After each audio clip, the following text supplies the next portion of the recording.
In this episode, I am once again joined by a Tibetologist, author and translator, and Tantric Buddhist meditation teacher, Glenn Mullin. We discussed Tukdam and rainbow body, the mysterious after-death phenomena in which accomplished yogis can remain in suspended animation for days or weeks after death, or dissolve their bodies into their elemental constituents. We hear about the remarkable death of one of Glenn's own gurus, which he witnessed firsthand, as well as discuss the means of communicating with deceased masters through relics and dreams. We also discuss the practices of Phowa, consciousness projection at the time of death, and Drong, the forceful projection of one's consciousness into a fresh corpse. And finally, we discuss the Tibetan tradition of reading omens about the time of one's death, and how to listen for signs and guidance from the natural world. So, without further ado, Glenn Mullin. Glenn Mullin, thank you very much for returning to the podcast. My honor, my joy, and my pleasure. In this interview, I'd like to focus on the theme of death and dying, both as it's presented in the 6 yogas systems and also out with those systems. And over the last series of episodes that we've done together, you've interleaved comments about death and dying, particularly in the episodes on illusory body yoga, of which Bardo yoga is a part, and also of dream yoga, which among other things can be taken as a kind of death rehearsal. But even this only begins to scratch the surface of what is a vast and diverse tradition of texts, practices, and customs. And in your book, Death and Dying, the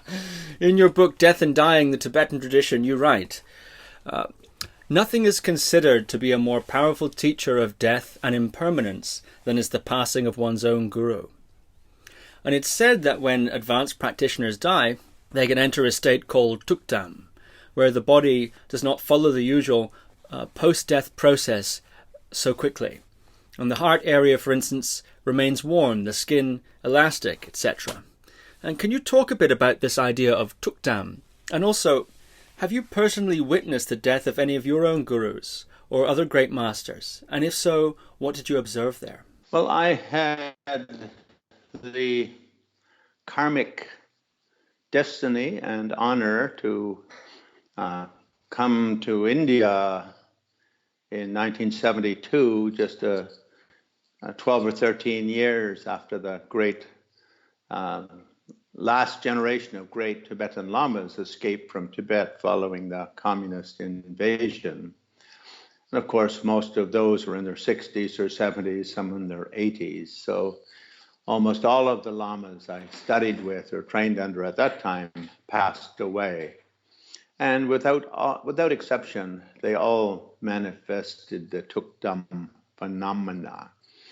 And the idea here is that if we can master Julu, as it's called in Tibetan, illusory body yoga, control of the inner subtle energies. So our outer body dies, our inner body, the energies are still active until the soul, if you will, departs from the body, the santana, or the stream of being.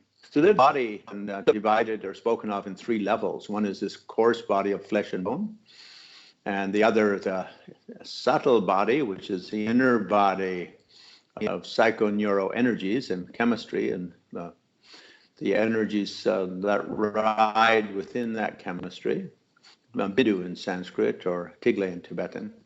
And thirdly, Shintu trauma, are very subtle, which refers to those energies that basically are memories and karmic driving forces, instinctual driving forces of the mind. So those 3 levels of the body. Tukdam is connected to when the outer body dies, but the inner body, the drops have been managed at the time of dying. The male and female drops are all brought to the center of the heart chakra. And in the center of the heart chakra act as a house for the mind, you could say, or a palace for the mind. So although on the outer level the body has died, there's no breathing and there's no heartbeat, nonetheless, no other signs of degeneration come into play. The body enters a state of kind of suspended animation.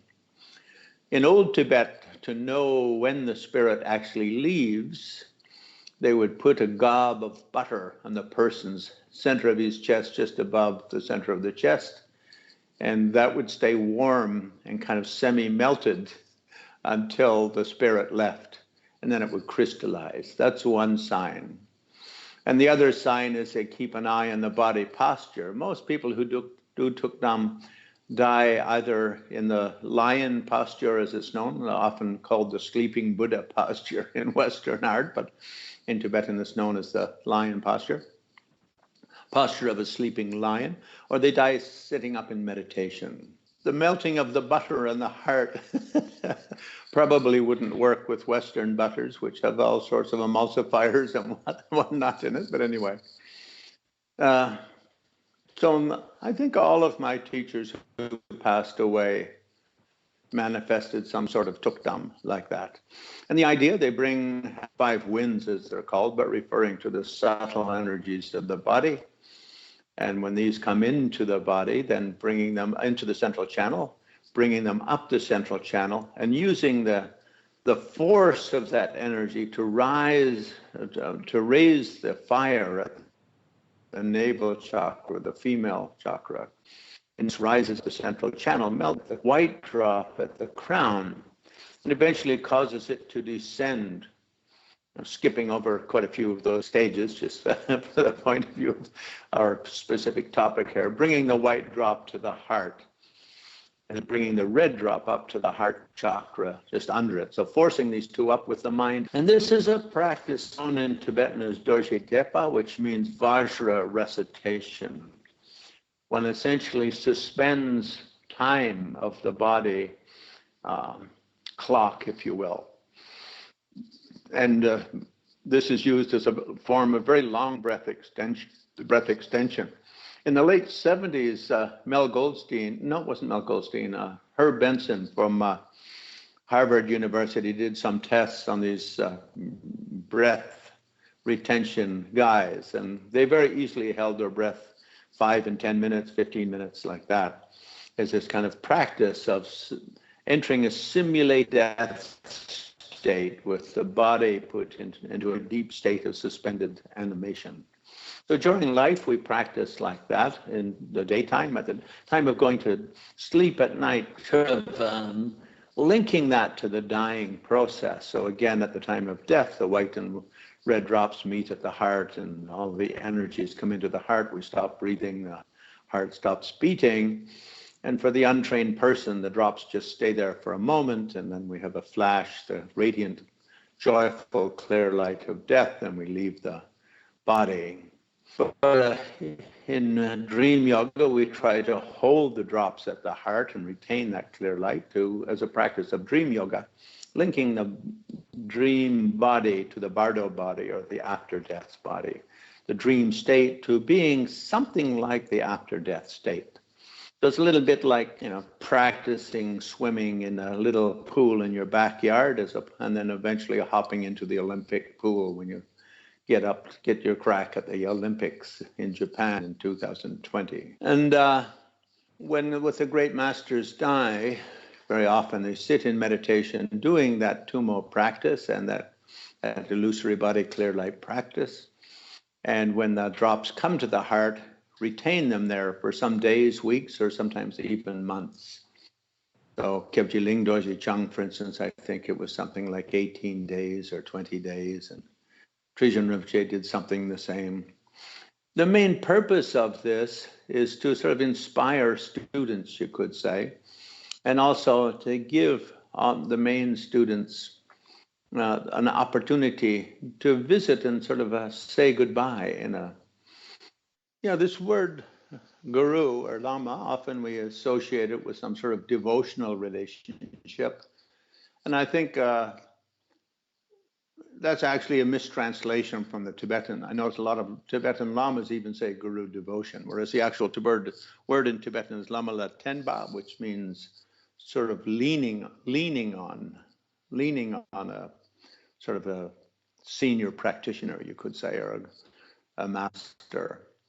So it's much more to do with inspiration and guidance. So I think this practice of Tukdam It was really meant as kind of an inspirational demonstration on the part of great masters passing away, like Glenn Rinpoche, who remained in Tukdam for almost 3 weeks, and Trijun Rinpoche for a long period of time, and all of the other great masters that I've known. And it gives all the students a time to visit, and the people who are close to that person. And one saw them live exemplary spiritual lives, and one gets to see proper conscious dying. And I think that's a very important aspect of the guru-student relationship, or guru-chela relationship. So for me, visiting my great masters when they, in the days after they passed, when they're sitting in Tukdam, because actually when they sit there, most people when they die, within a few hours, they start to smell quite bad. The body releases a lot of fluids, and basically bacteria start setting in, and within a few hours, like flies start laying eggs and all the rest of it. It's kind of not that pleasant. But in Tukdam, even the body sits in meditation for weeks, the body retains an almost sandalwood-like fragrance. There's no sign of the unpleasant aromas associated with that corpse. It almost is like walking in a rose garden. Their body just exudes a most wonderful, wonderful fragrance. Tibetans say, oh yes, it's the fragrance of their meditative discipline, the perfume of successful meditation. And in terms of my own teachers, one of my teachers was the great Namgyel Khensur Rinpoche, who had been the abbot of Dalai Lama's monastery for a dozen or so years, and before that had been the abbot of Gyume, the older Tantric college of the Dalai Lama school, of the Golden Hat school. And he had a bad heart and was told not to teach, by Dalai Lama, just to be an inspiration and give personal audiences. But everyone, nonetheless, at New Year's, when you're visited for a New Year, you say, oh, we hope your health is good enough to teach this year. It would just sort of be a ceremonial thing. It wasn't like a request to teach. And this one year he says to me, yes, this year I think I'll give you a teaching. And he pulled out his almanac, his calendar, and looked at it for an auspicious day. And it was a couple of months down the way.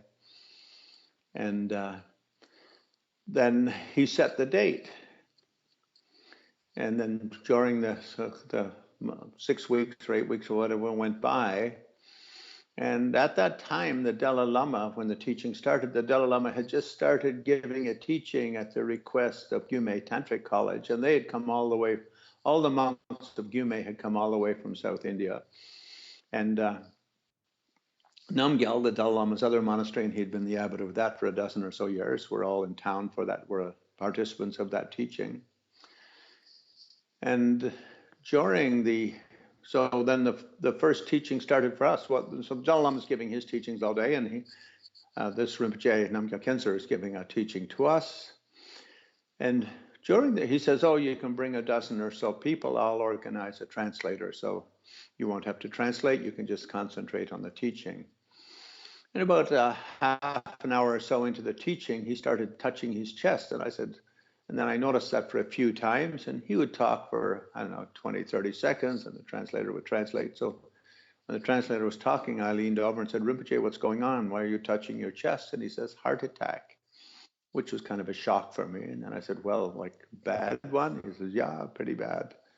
And then another couple of minutes go by where I'm figuring out what to say or do about this, because he's being so quiet and relaxed with everything. So I said, like painful? And because he's looking so relaxed, he says, yes, very painful. So then I said, well, and now by each time this would be like, when the translator's talking, I'm whispering to him, because he sat me directly in front of him, like less than a yard, not the social distancing required under the present corona situation. And so I said, well, then so when the translator's talking, I'm whispering leaning over and whispering to him. And so it's kind of just between us. And then the next time the translator talks to us, says, well, heart attack and bad and painful, shouldn't we stop the teaching? And he replies, well, the teaching is for you, so it's up to you. We can finish now or finish later. And so that sort of, again, shocked me. So I couldn't immediately say what to, that seems like, it sort of stunned me, so to speak. And a few more sessions went by with him talking, translator, him, translator, him. Then I leaned across and said, well, Rinpoche, if it's up to me, I don't think my nerves can take it. I think we have to stop now. And he says, well, that's fine, if that's what you like. So then we stopped, and he sort of signaled for everyone to leave and put out his arm for me to help him up from his chair and walk him into his room. And he went into his room and sat up in meditation. And then he sat in meditation for many, many hours, and then basically just stretched out in the lion posture and said to his attendant that sort of said his goodbyes to his attendant and just stretched out and passed away in Tukdam meditation. And about 15 minutes later, I was told the next day, the Dalai Lama was doing his meditations in his house, which is about, I don't know, maybe 300-400 yards away or meters away. Said, oh, there's a rainbow and a radiance above Khensur Rinpoche's house. What's going on down there? Send someone over. So they ran over and learned that Rinpoche had just entered Tukdam. So the Dalai Lama noticed it from the radiance over the house. And so when I went up the next morning at 10 o'clock, that's what I was told. And then Rinpoche sat in Tukdam for 3 or 4 days, remained in Tukdam for 3 or 4 days, and all of his students from Gyume who were in town for Dalai Lama teaching got to visit and say goodbye, and all of his Namgyel students, and of course, everyone else who had been close students with him who were not part of those two monastic institutions had come to that town for that same teaching because it was requested by Gyume. And so everyone got to visit and say goodbye. And it's amazing, in his room, the smell really was just like a sandalwood fragrance. And then one morning at 6, he just left his body. And so they sent a note down to me saying, come quickly, because he just left his body, so we'll do the cremation later today. And I just seen him hours before, and at that time the aroma was completely sandalwood from his body, just absolutely perfect, just a most beautiful garden flower fragrance. And already, once he left the body, within half hour, that sort of smell of a corpse entered the air. And as we carried him up the mountain and took him, and the amazing thing was as the cremation started. He was kind of a little bit of a chunky guy. And so a little bit into the cremation, about maybe an hour into the cremation, they hit his chest bone with a sledgehammer to crack the chest bone so the cremation would happen. The amazing thing was the heart just sort of popped straight up from the heat.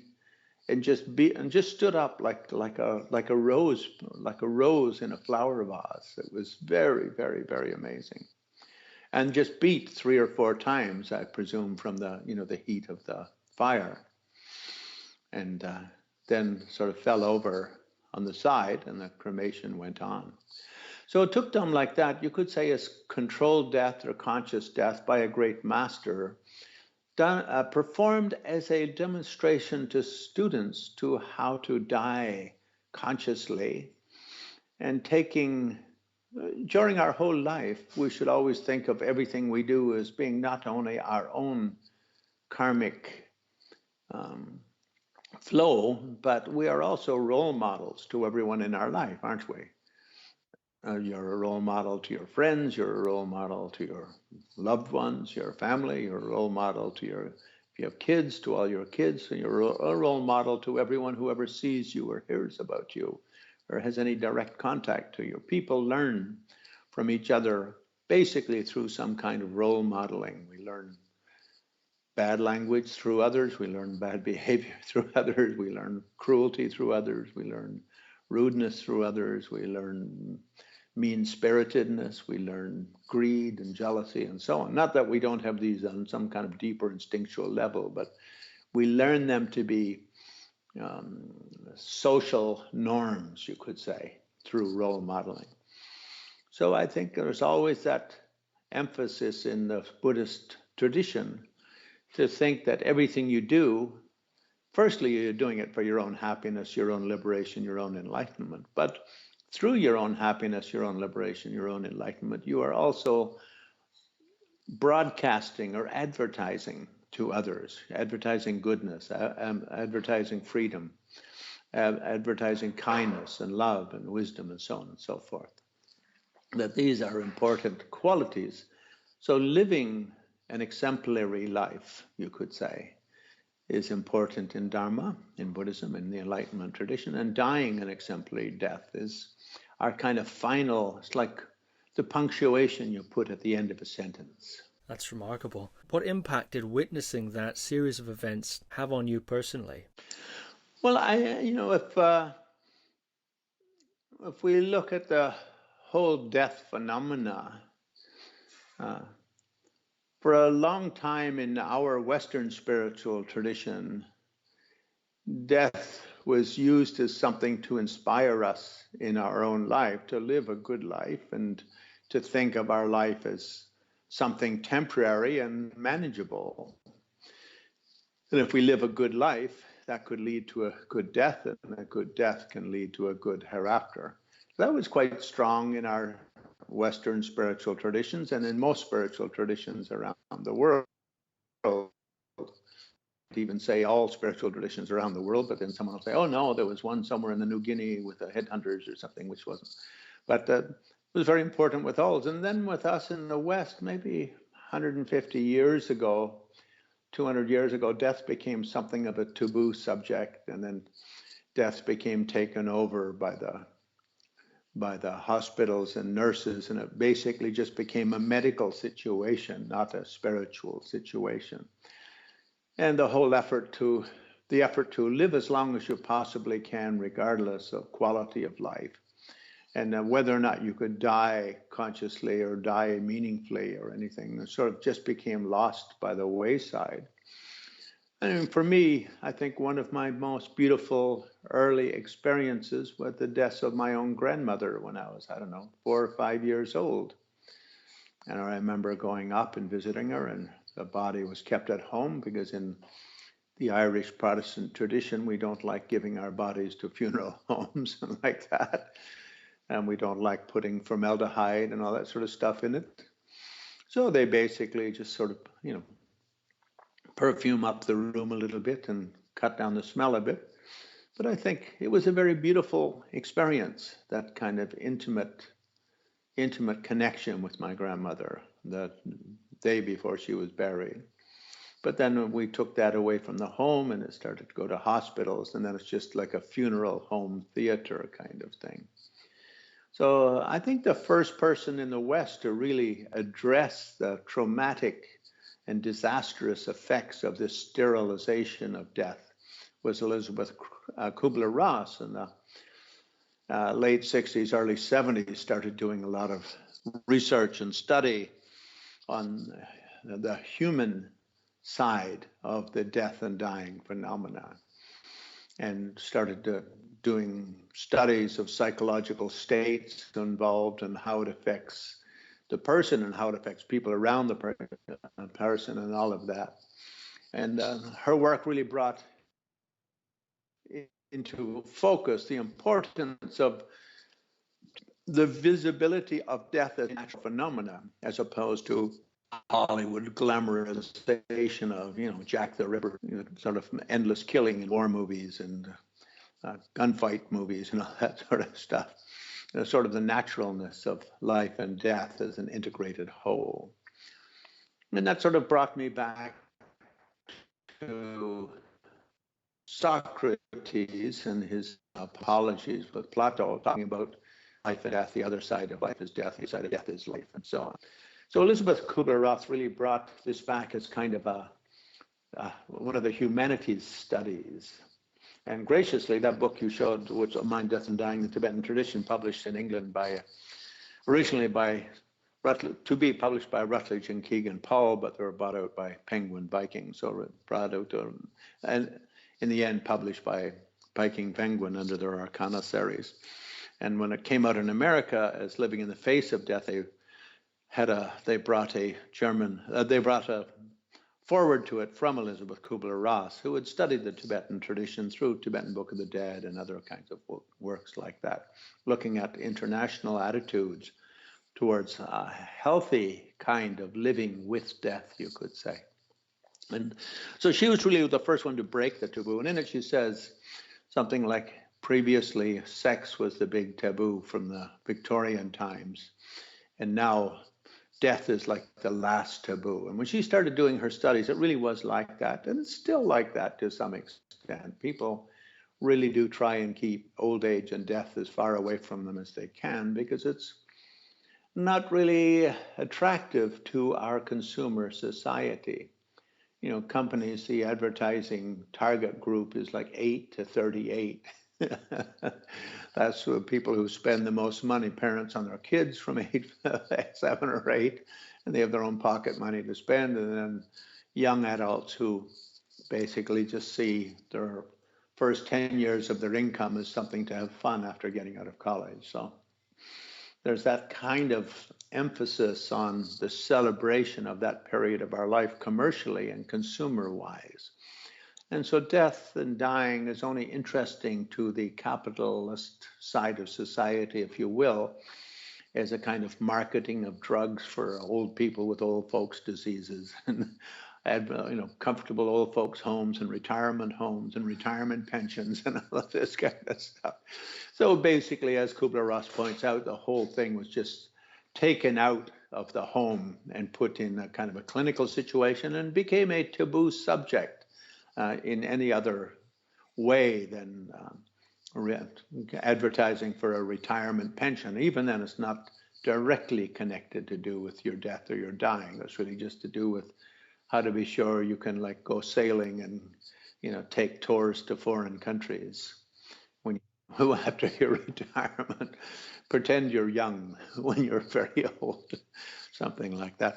So I think the Buddhist idea that from the beginning of our life, we should maintain as intimate a relationship with death and dying as we can. I think that's very, very, very healthy. I love the teaching in the Chakrasamvara Tantra, which says, see your body as a corpse, because from the time you're conceived, you're walking with a death sentence. So you're really just carrying a corpse. See your mind as the bearer of that corpse. Wherever you go, your mind is just carrying your corpse. And see every place you go as extremely dangerous. There's not a single place or situation where endless numbers of sentient beings haven't died. People die in their beds, they die in their living rooms, they die walking up and down stairs, they die getting into their car, they die driving in their car, they die in airplanes, they die in restaurants, they die eating, they die on the toilet. Poor old Elvis Presley died on his toilet. So this idea that somehow we should ignore death and that it's a healthy thing to do, that just living in this sort of consumer-orientated society without any sense of the deeper nature of our life is very superficial. Every place is dangerous. And finally, the emptiness factor, nothing is what it appears. And Chakrasamvara, of course, doesn't want to be depressing about this or morbid or macabre, so they go to the other side of it as well. But as you walk through this, yea, though you walk through the valley of death, have 4 counteractive instructions. And the first of those is be as blissful and joyful and fearless and as energetic and as enthusiastic as a tiger on the prowl, or tiger walking joyfully through the jungle. And be as open and as spacious as a yogini in meditation, in other words, a female mystic in meditation.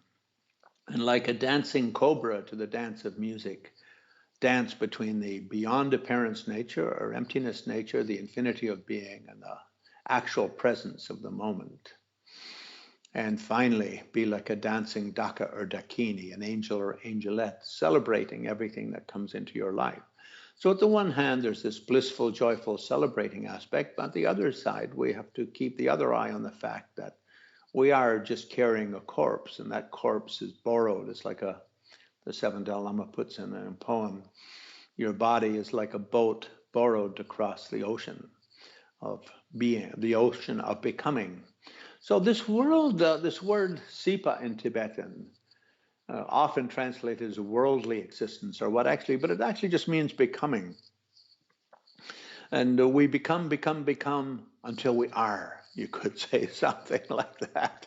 So sipa really means something like we're always just floating around, circling the essence, but never touching the essence. And the essence there being fulfillment or enlightenment, the attainment of the knowledge of our deeper nature, our deeper self. So see your body as a boat that was borrowed by your mind to traverse the ocean to the jewel isle of liberation and enlightenment. And then when you arrive, you have to give the body back. So we borrowed this boat for anywhere from some die in their womb, some coming out, some in various ages, but however long we live, to use it in a meaningful way. That's wonderful. Another death phenomena that is in the Tibetan tradition is that of the rainbow body. Could you talk a little bit about what that is and how it's achieved and the purpose of it? Well, when we look at this doctrine taught in all of highest yoga tantras, but mainly in Gelugpa, we rely upon Guhya Samaja and Chakrasamvara, those two tantras, one being the male tantra, male energy tantra, and Chakrasamvara, the female radiance tantra. That illusory body doctrine, you could say, or teaching or instruction, philosophy, all of it, whether you take it as a philosophy, an idea, or as an instruction, a way to achieve it, comes from those two tantras.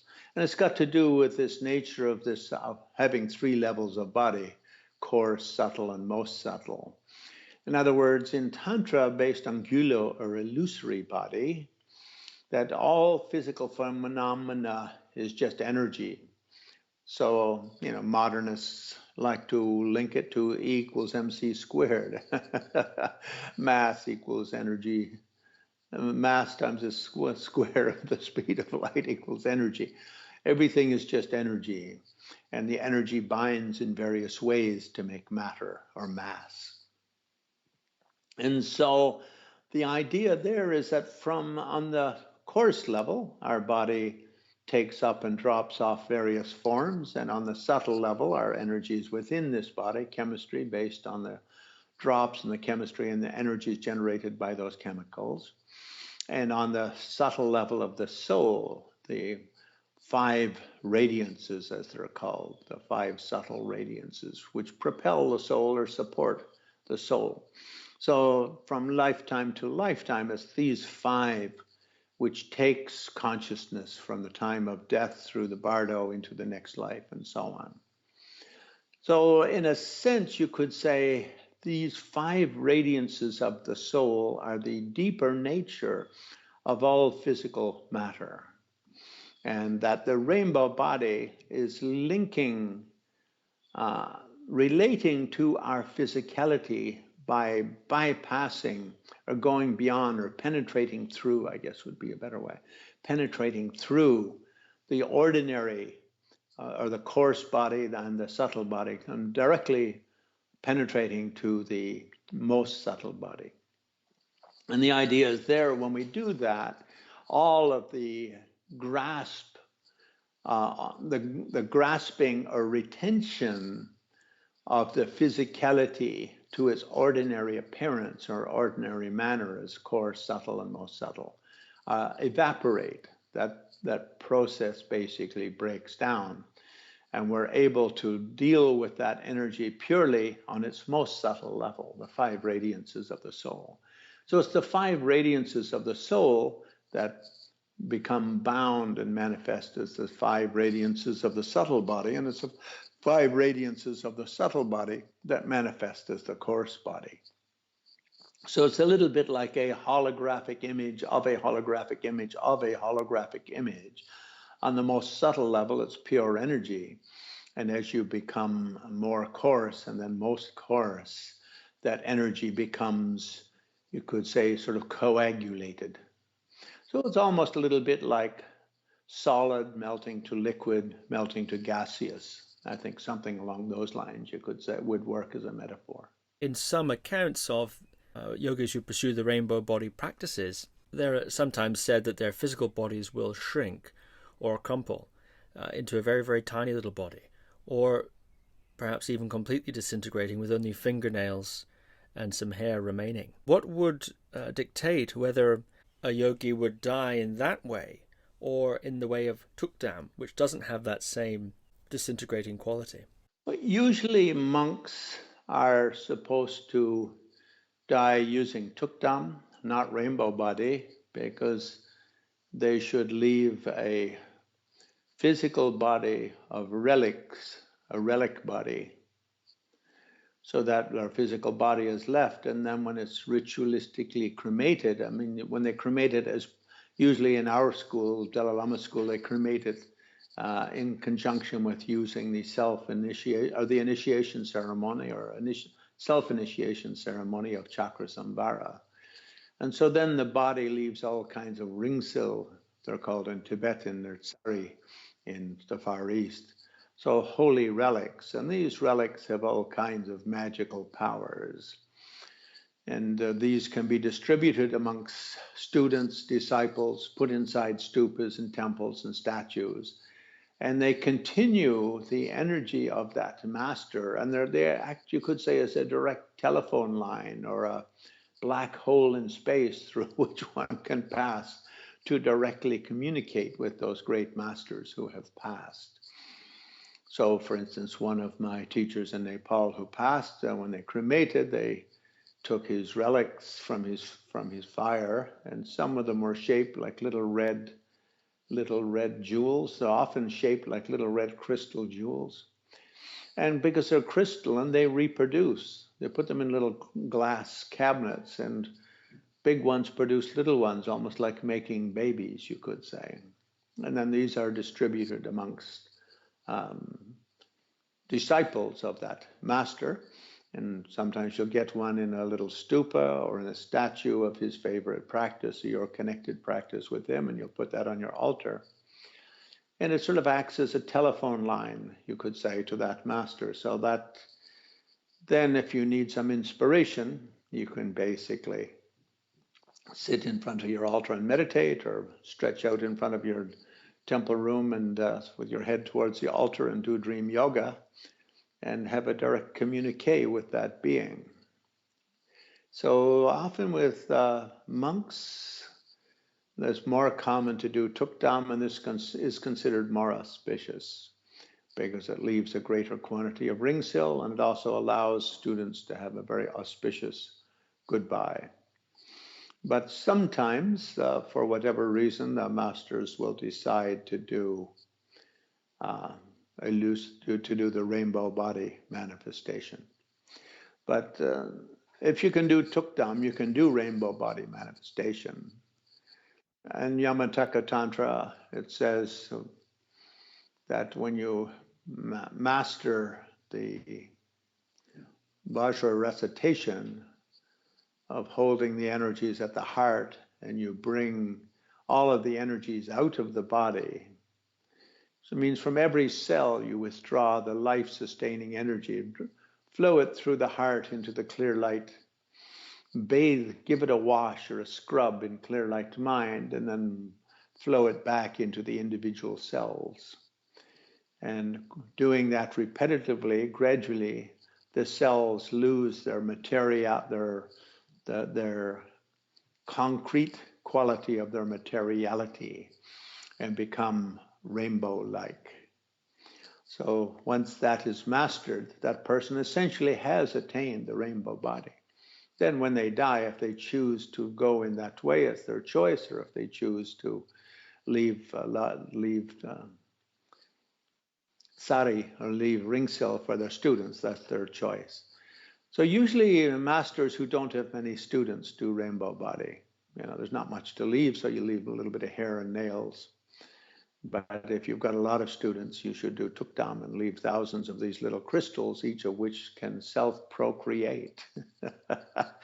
And so Ling Rinpoche did that. Trijang Rinpoche, the Panchen Lama, when he was murdered by the Chinese in 1989, similarly did that. And all of the great masters I know, when they died like that. And they have a special kind of Vajra scoop for the ashes that when they go through the cremation pyre to sort of sift out these crystal relics, which will self-produce as kind of little touchstones to connect to the infinity of being, connect with that master from beyond the ordinary boundaries of time and space. Have you ever established contact with one of your deceased masters through meditating in front of a relic or doing dream yoga with your head towards the altar? Well, whether or not one can say one really has or one just thought one did, because there's a problem there, isn't it? Evangelistic preachers are always talking to someone who they can't see. So whether one should proclaim that one had a conversation with invisible beings, whether that would be a kind of a point of ridicule or a point of inspiration is hard to say. But certainly, since my masters have passed, and whenever I have a strong issue in my mind about any point of practice or point of training or point of life decision, I will often do a meditation in front of the statues, the little statue I have with some relics of my great masters. I have one little Tara statue which has a hair from the head of all previous Dalai Lamas in it. And just Tara in our Gelugpa school is very, very strong inspiration practice. She calls it female Buddha Tara because she represents Buddha energy, Buddha karma, Buddha activity, Buddha communicative principle. So if I have some decision to make, just meditate and think of that issue and just ask for guidance or inspiration in decision making. So I would like to say that yes, Ling Rinpoche told me directly, blah, blah, blah. Whether or not he did, or whether or not I just thought he did, or whether or not just thinking about him and what he represents led me to a more sensible decision could be a point of issue and debate from everyone from psychologists to theorists to secularists and so on. But yeah, I very much believe that sacred implements carry energies beyond the ordinary constraints of time and space. And not only with one's masters who have deceased, but even with one's living masters. When I was out on Kailash one year and things look a little bit, we'd had a few problems on that Kailash Kora. And as we were doing it, we had a big hailstorm and I was way up in front of everyone else. So I wasn't sure I would actually survive. And at that time, I was very happy to pass away. It was a beautiful place to die, beautiful day to die. Certainly would look nice in my tombstone, died doing his fifth Kora of Kailash. That would be better than died, run over by a truck in Oklahoma. I thought it would be a nice tombstone epithet. But anyway, I sort of just sat there in meditation, had a sense of all my teachers, and I was completely ready to go and all poed up, so to speak. But then circumstances changed, and it became apparent that I shouldn't let things go at that time. And if I made a little effort, I could get out of it. So I did. But at that time, I felt I really did have very clear connection with my great teachers. Ling Rinpoche, Trijang Rinpoche, Dalai Lama, Namgyel Khensur Rinpoche, those very great Gelugpa masters. And that they were just sitting there with me as calm and controlled as can be, and as happy as can be. And it's like, no big deal, come or stay. Yes, you have to do your best, whether you come, whether you stay. And I do feel that I had very clear guidance and communication at that time. And many other times in my life, whenever I've had a sort of important decision making, that just coming to a decision given the data you have is not always sufficiently clear. What would be the West, as the expression goes, 2020, hindsight is 2020. Foresight not always possible. So in those times, asking for guidance or inspiration, you could say, to make the best possible decision. And I do feel, I've had guidance and communications directly from those beings. Kadubje, one of Tsongkhapa's great disciples, when Tsongkhapa got old and one of his teeth fell out, and so he gave it to one of his disciples, and the other disciples all got very jealous. So he put it on the altar, and they all sat meditating in front of it, and it produced little relics beside it, sort of little, not tooth-like, but little round ball crystal relics. It produced its own crystal relic, so they all had one. And that's kind of an example. Even physically, these things can, even a physical relic like an old tooth can reproduce. But he kept his tooth with him, put it in a statue, put it on his altar, and over the next years, whenever he had any important issue arise in his life, important decision to make, he would meditate in front of that. And we have 5 great paintings, Jay's Bangaden, the 5 visions of Tsongkhapa, and I included them in my book, Mystical Arts of Tibet, those 5 paintings, which Kadubje had based on the relic from Tsongkhapa after Tsongkhapa passed away. In fact, that exhibit that was based on an exhibit I did for Oglethorpe University in Atlanta for the 1996 Olympics, where we managed to get 50 or so private paintings of the Dalai Lama for show during the Olympics, because Tibetans couldn't come to the Olympics because of losing their country to China. And so we thought it'd be nice to have the Dalai Lama have a presence there. And we asked him to choose himself what would be appropriate. And those were 5 of the ones that he sent over amongst the 50 or so objects that he sent to us for exhibit during that 1996 Summer Olympics in Atlanta. And amazingly, here I am in Atlanta today, 1996, 24 years later. These relic things, I think, are a very important part of the living legacy of Buddha right from the time of Buddha. So Buddha himself, for instance, didn't manifest rainbow body because he had thousands of disciples and they all wanted cremation materials. So when he died, he invited representatives of the 8 kingdoms where he mostly had taught around central India and north central India.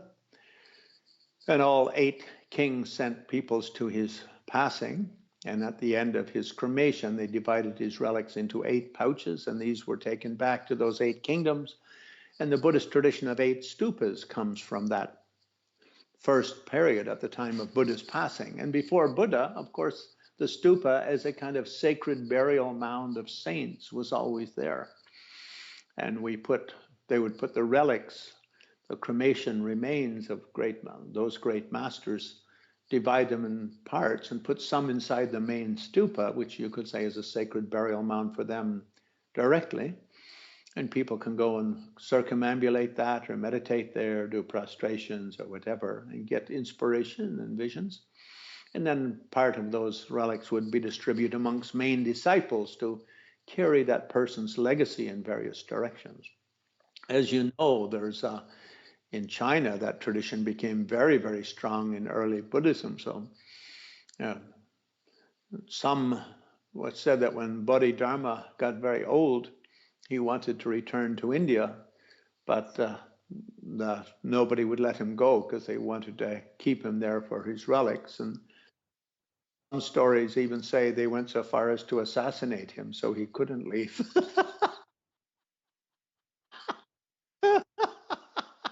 So those relics, in many ways, more important than the person, because that person's going to last at most, 90 or 100 years, right? Whereas the relics last for centuries and centuries and continue to multiply.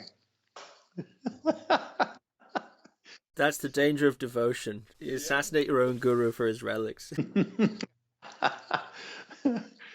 Yeah, and I think it is true. I mean, for instance, I remember when I was in India many years ago, the most precious relics, of course, with Tibetans are the ones directly from the Buddha, because they have great antiquity to them.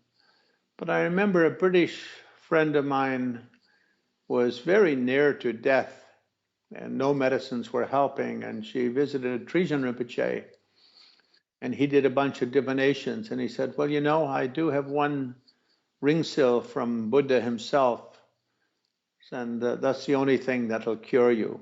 So I'll cut that in half and give you half. So he took it out and took a very fine knife and cut it in half and gave it to her. And then she took it and swallowed it with a cup of buttered tea and got better. So these things have been cherished since antiquity and still continue to be cherished today. So let's talk a bit about consciousness transference, Phowa, which is rather widely taught, and also forceful projection, or Drong, which is not. About Phowa you write, the premise behind the doctrine of consciousness transference is that the state of one's body and mind at the moment of death makes a tremendous difference to the experience of dying and how one will enter the bardo. And of Drong you write, the practice itself is exotic, transferring one's consciousness into a fresh corpse. To get the hang of it, one begins by training in the technique by means of attempting to revitalize the bodies of small animals. Eventually one can work up to the real thing, a human corpse. I'm wondering if you could talk a bit about the roles of those practices in the 6 yoga system, and can you explain that phrase, revitalize the bodies of dead animals? Are you aware of how this is done? Well, the important one there is Phowa rather than Drong, how to die consciously. Tibetans refer to that as Magom Sangye, enlightenment without meditation. And all schools of Tibetan Buddhism have a Phowa training. I think Nyingma and Khargyu Amitabha is most important. In Gelugpa, we prefer the Vajrayogini Phowa methods, either the white yogini from the Niguma system, with the white yogini come from Maitripa, one of Marpa's great gurus, and also from Sukha City in India. But the idea is when we're alive, we should train our body and mind to be ready to die. We should always be ready to sit up and die, because we never know. We eat food and we eat food which is bad for us, and we die, or we get bitten by a scorpion or a snake, and we're away from help. We have to sit up and die, or we find ourselves, I don't know, like that fellow who went out in people always going hiking in remote places, and they fall off cliffs, or they break a leg and can't get out, and so on. So people never know when or where they're going to die from the time they're born. So a daily meditation 3 times a day, we should recollect this could be my last day on earth. And we say in the morning, meditate, and remember this could be my last morning. Early afternoon, and meditate, this could be my last afternoon. Evening, just again recollect death and dying, this could be my last evening. Use those occasions accordingly in a positive way. And if you can do that, then you'll be ready to die at any time.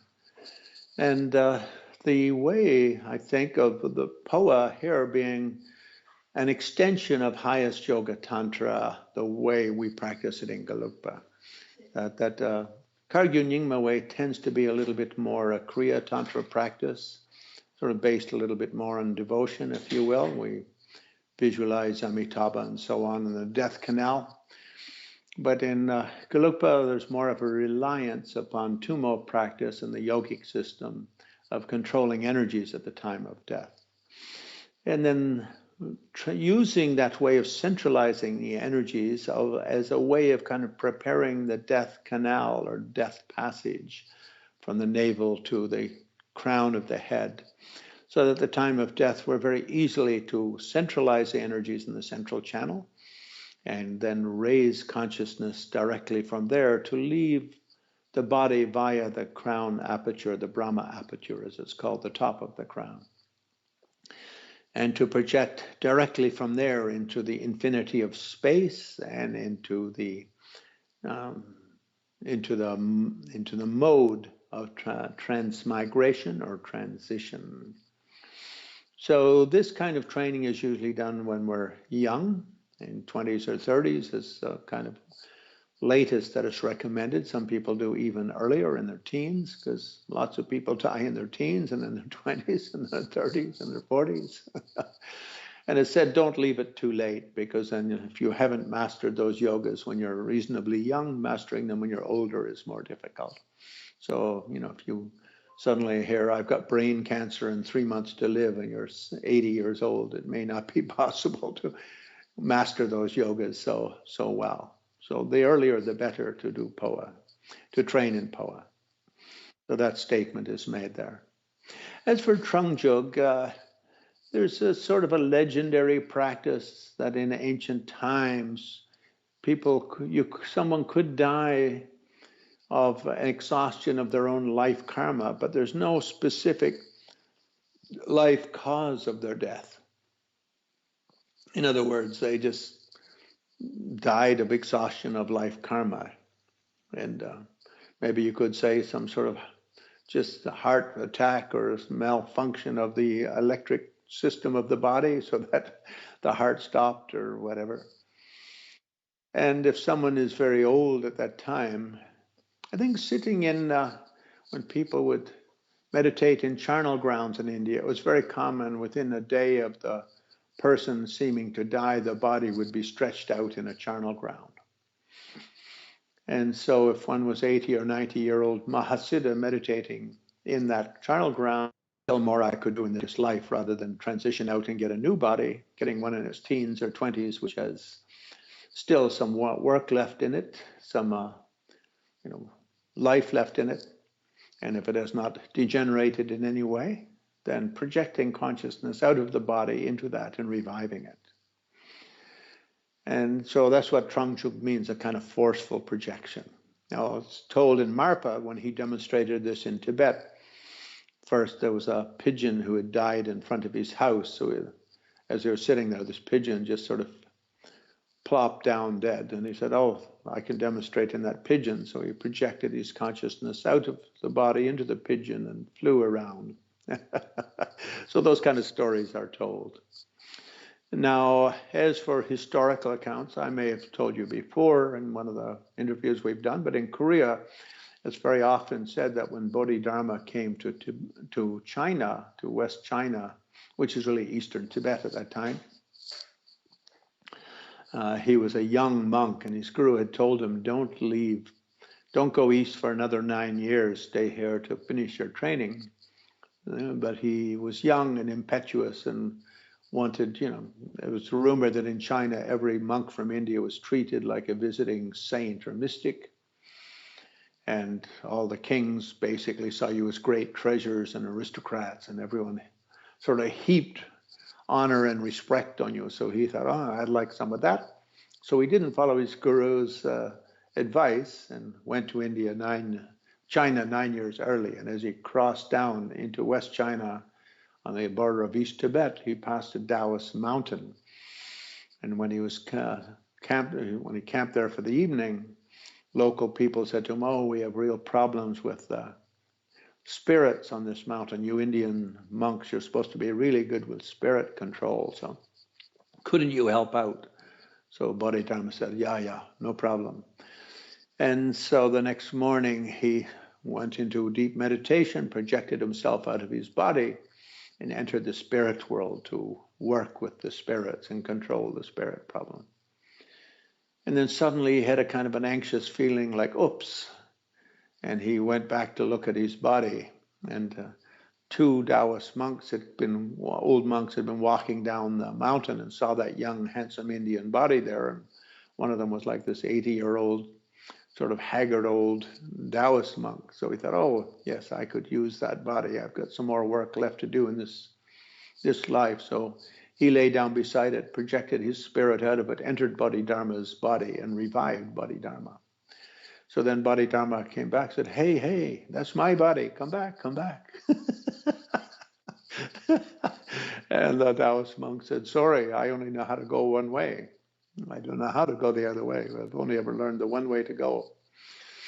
And so Bodhidharma thought, okay, well, I guess I'm rude. And so then, but the Taoist monk said to him, if you want, you can use my old body. So he projected himself into that old body of the old Taoist monk. And that's why in paintings, Bodhidharma always looks like a very old Taoist monk and not like a young, handsome Indian monk.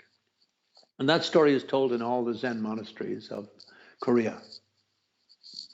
So friends of mine who teach Japanese Zen don't know it, but the Zen monasteries of Korea, it's a very popular story, known to one and all, that Bodhidharma, the reason he looks like Chinese is because of that Trungchuk practice. He got the short end of the stick, so to speak. So then he couldn't figure out what to do. So then he remembered, well, my teacher told me I shouldn't have come for 9 years. So he walked over to the nearest cave and sat facing the wall for the next 9 years until he got back in tune and on time with his guru's instruction.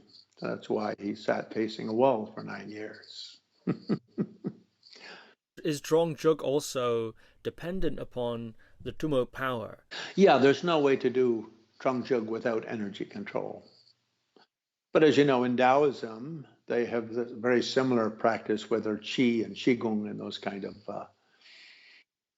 kind of energy practices from ancient Taoism. That they seem to be pretty well Pan-Asian practices going all the way from the tip of Korea across China, Mongolia, across the Silk Road, down through India, across through ancient Persia, and perhaps even down to Egypt and the ancient Egyptian civilization. So it seems to be part of a very, very ancient civilization. We Buddhists aren't very much on the modern way, the modern view of human life on earth being so brief. We think civilizations have been here for hundreds of thousands of years, and there's just been rising and fallings of different civilizations, different continents rising and falling, and so on. So this idea that we were all just basically Neanderthals descended from, baboons in Africa or something like that, for us Buddhists is not a very probable situation. A little bit like the flat earth theory as far as we're concerned. May have been very popular, maybe popular for at one time, but eventually its fallacy will be demonstrated.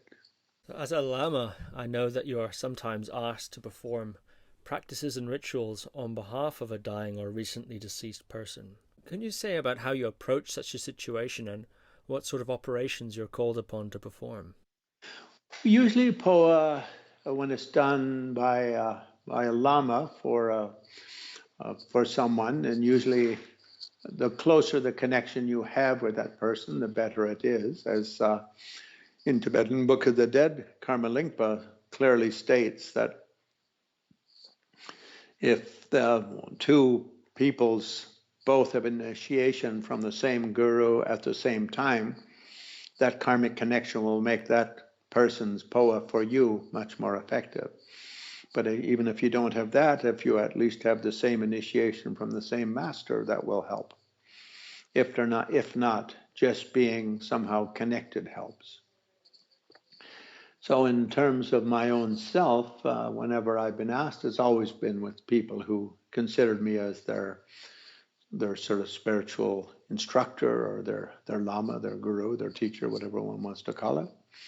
And usually there are ritual texts for such practices, and I include a very simple one in one of the chapters of my book, Death and Dying, the Tibetan Tradition, or as it's called in America, Living in the Face of Death.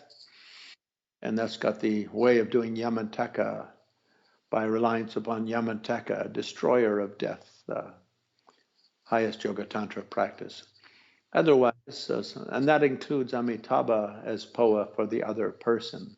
So usually one does Vajrayogini, one of the Vajrayoginis for one's own Phowa, for doing for oneself, but doing it for someone else's, especially if they're not accomplished, Amitabha as a general practice is considered to be very good. In your book, Death and Dying, you write, numerous forms of divination flourished in the land of the snows, such as predictions by dice, reading rosary beads, observing cloud formations, dream interpretations, astrology, etc. Among these was the science of observing for signs or omens portending death, which ranked with special importance amongst tantric yogins and yoginis. And I was curious if you're trained in such divination techniques. That chapter there in the Death and Dying book goes on to list very interesting series of procedures that can be done by somebody who has the certain sorts of initiations and has certain sorts of access to those techniques, involving all sorts of things like the way a shadow falls off of somebody when they're standing against the sun, and all really totally fascinating stuff. I wondered if you were trained in those sorts of techniques to do with death or otherwise, other divination techniques, and if so, in which circumstances have you employed them?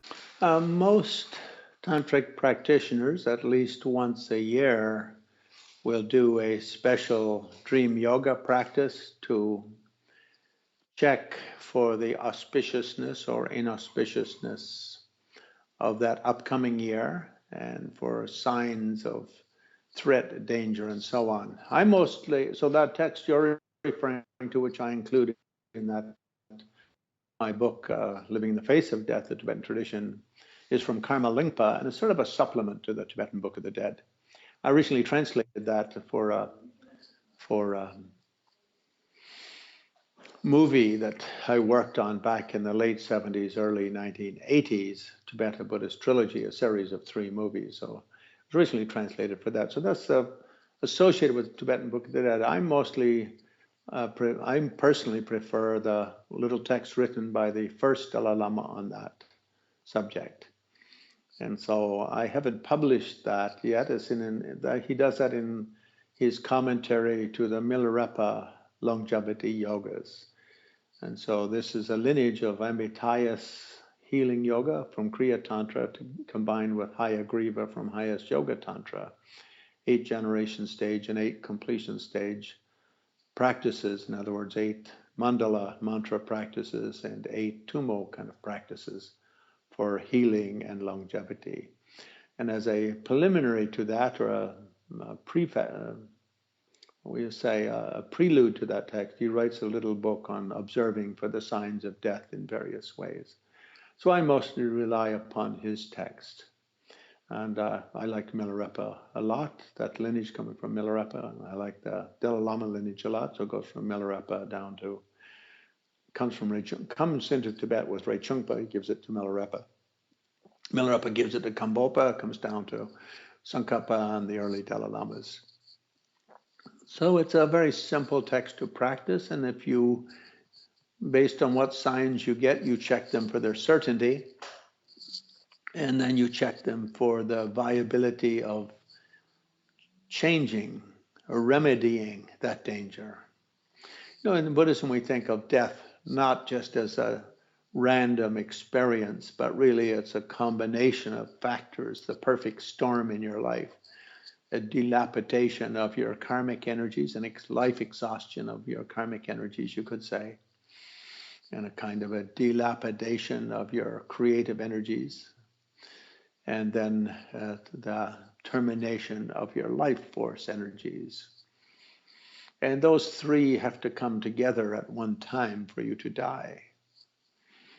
And if you can restore any of those 3, at least 2 of the 3, you can probably heal or solve that situation. The belief is something like that, or the idea behind it is something like that, I should say. And most tantric yogis do that kind of practice once or twice a year as a dream yoga. And the text says very clearly, these signs, unless you do the dream yoga practice with soak, with the tantric feast, with meat and alcohol, etc.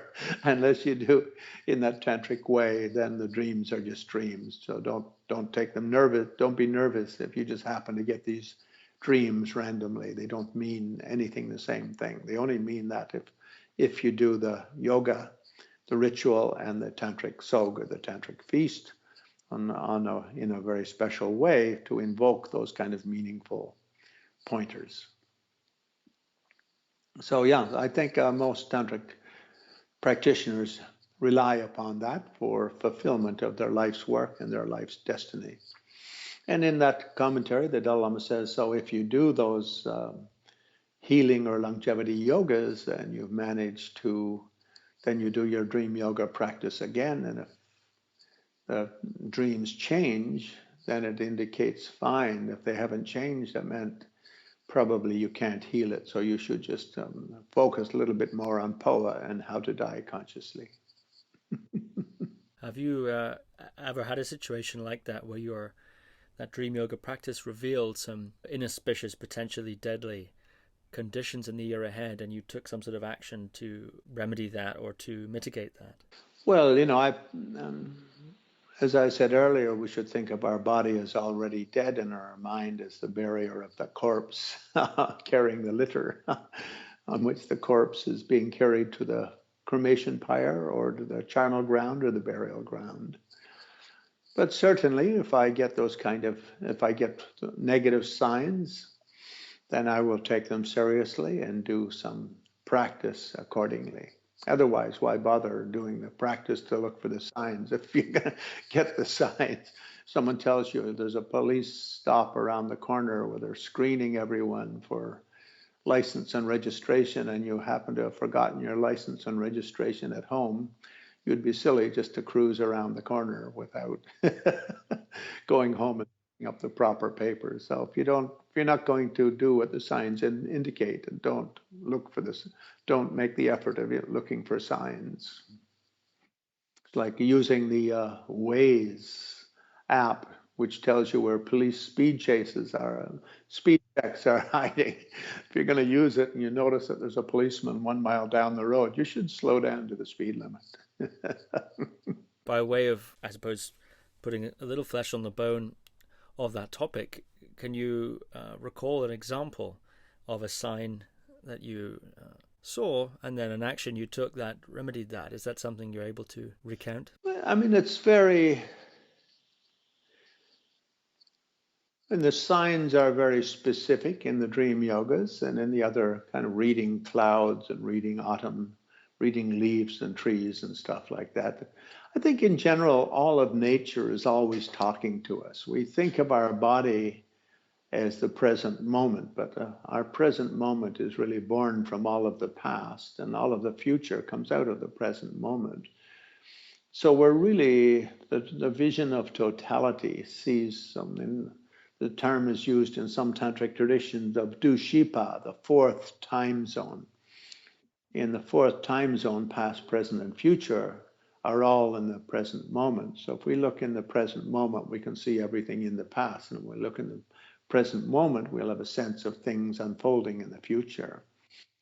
And so the echoes of the past are always reverberating in our present, and our energies of the present are stretching us or leading out down certain paths of the future. So I think all of the universe is always talking to us. We just have forgotten how to listen. And so it's really just a matter of learning to listen to the way the universe talks to us, with clouds, with omens, with birds. Birds are considered very sacred animals in this sort of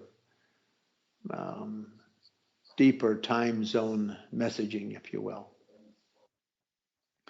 And so if one gets those signals, then one should take them a little bit seriously and do some meditation practice. Now one could say, well, you don't really know it's true, but who knows? So why take the chance? And at the very worst, all you've done is a little bit of meditation and mantra, which is, there's worse ways to spend your time. All the caveats that you're saying there are very important and can be held all at the same time. I think all of those interpretations as to its realness can be held at the same time without it necessarily interfering with whatever you're doing. But at least that's been my experience. But here on the marina, I live on the canal boat, right? And I'm in a marina right now. There's a black swan, and this is it's a funny thing, but I was in Australia and I was interviewing somebody there who had very deep ties to the Aboriginal people, and they have this dream time, which is a little bit like that fourth Turita kind of thing. And he was telling me about it, and as he was telling me about it, as is often the case when someone tells you about something, often people do it at the same time, and you can catch it by osmosis, and it was really a remarkable thing as he was talking. And he was telling me stories about a warning bird that he has. It's a type of bird that they have over there. And he was giving me 2-3 examples of his wife's sister was diagnosed, and the bird was there right before the phone call. And the bird came again in a very strange way. And then they knew the sister had died. And in fact, she had died. Stories like that. He was telling me 2 or 3 of those stories. And then I came back here and I was about to leave the boat on another trip. And I walked out of the boat, and right at the end of the pontoon, so right basically at my front door, was the black swan right there staring at me. And I thought, oh, that's nice, it's a black swan. I'm a little bit slow on the uptake sometimes, so I sort of knelt down and said hello to the swan, and then off I went. And I had some, let's just say, serious travel complications, as with these things, that's looking back, I realized, Then next time, a little later, maybe a few months later, once again I came out of my boat and the black swan was right there. And I was planning to meet somebody that day. And I thought, oh, that's weird. And it sort of spooked me a bit. I got a spooky kind of feeling. And I thought, gosh, that's the black swan. That's the kind of warning thing. That's interesting. And then off I walked and met this person. And that meeting had some negative consequences, let's put it that way. And I looked back and thought, oh my God, well, this time I noticed what was going on, but I didn't have the presence of mind to really change my course of action, or at least review my plans for the day to see if there was something I should watch out for. And it happened again. I came out of the boat, the swan was there, and once again, chills. I'm not always chilled when I see the swan. It's just when you come out and he's right there on the edge of the pontoon looking at me. And I said to myself, okay. So I looked ahead and I had a meeting with somebody that day, which I then cancelled, and felt better about it. It was not an essential sort of meeting, but it's sort of thing I thought, yeah, on second opinion, taking the swan's perspective into account. And it's one of those things you could, I think, become very superstitious or paranoid about, or you can take it, I think, as a gentle nudge from, like you say, from nature, from the environment, to the worst that happens is I reconsider my plans and recast them in a slightly more cautious light, which is not necessarily a bad thing to have done, regardless of whether the swan had anything to do with it. So it's quite a mysterious thing, this whole realm that you're talking about, and something that begins to open up a bit, and you start to get a sense of these things, and things start to appear. But it took me 2 or 3 times, well, 3 times, to get the message, So that's usually my pattern with these sorts of things. First time I completely miss it. The second time I miss it despite having seen it. And then the third time is when I start to actually be able to profit from things like that. Yeah, I think everyone has a totem animal and also a totem bird, probably a totem flower and totem tree. I think we all have our kind of connections spiritually with the universe or with nature, you could say, on various ways like that. And like, for instance, Dalai Lamas are always very connected to the raven and the crow. And so throughout Dalai Lama lives, they're always listening to ravens and crows and the kind of messaging from ravens and crows, which are very intelligent animals, very beautiful animals. And so everyone, I think, has their own in that way. For myself, I certainly feel very connected to birds and bird messaging. I love clouds, cloud messaging. And how does one make decisions? One can just make decisions based on dollars and cents, or based on time efficiency. I can get this done, this done, this done, this done by crowding this and the other. But really, everything is a kind of an unfolding energy process, isn't it? And the more awake one is to the vastness of the universe and how one's whole universe is basically, and as Rumi puts it in one of his poems, it's an upside down fishbowl. over one's head. One is experiencing the whole universe as kind of a kaleidoscopic image of one's own spiritual unfoldment, I think is Rumi's meaning. And if we just, there's no need for paranoia because we're all going to die anyway, but we should try to read things in the best possible way to synchronize our own movement through time and space, to synchronize with the bigger picture of our totally unfolding world. And I think in some way you could say we're at the center of a tornado in our life, with the whole universe flying in all kinds of directions and debris flying everywhere. And all we have to do is sit quietly in the center and be in that place of inner relaxation, inner joy, and we will never be afflicted in a negative way until our time comes that we graduate from this little task we have in this body, and it becomes time to transition from grade 7 to grade 8, or from MA to PhD, or from PhD to postgraduate research, or whatever. That learning to see our universe as part of our being, part of our soul, part of our spirit, part of our unfolding life. And I think, in Buddhism, we say the biggest problem for humans is their sense that when they close their eyes, they get the sense that there's little old me over here, like a rock in the middle, like a completely self-contained rock in the middle of a vast universe, like a meteor out in the middle of space, with completely disconnected from everything else, whereas we're completely interconnected with all things. And noticing that interconnectivity is an important part and joyful part of the unfolding of one's life. Of course, a paranoid person could become paranoid about it, but as Chakrasamvara says, walk fearless like the tiger. But the tiger walking fearless doesn't just bump into trees. If it sees a tree, it'll walk around it. It doesn't just step in mud, it'll step on the stepping stones. And it's not doing so out of paranoia or out of irrational fear. In that same way, when we lead our lives moment to moment and hour by hour, day by day, noticing the way the universe is always signaling us, it's sort of like a symphony of beautiful sounds and invitations and alluring messages, you could say. And closing our eyes to that, I think, is very deluded and being sensitive to the messaging of the universe. And we don't have to be Buddhist or a Tantrika to think that. We look at it in a sort of a more universalist Christian sense, the idea that the whole universe is kind of a creation of God, and therefore every tree is God talking to us, every flower is God saying hello, and every bird is God chirping away. We can think of it like that, but the problem is how to read that stuff in a way other than just mere consumerism. So I think that's what watching for the signs of one's unfoldment is talking about. Glenn Mullin, thank you very much. My joy, my honor, and my pleasure. Thank you for listening to another Guru Viking podcast.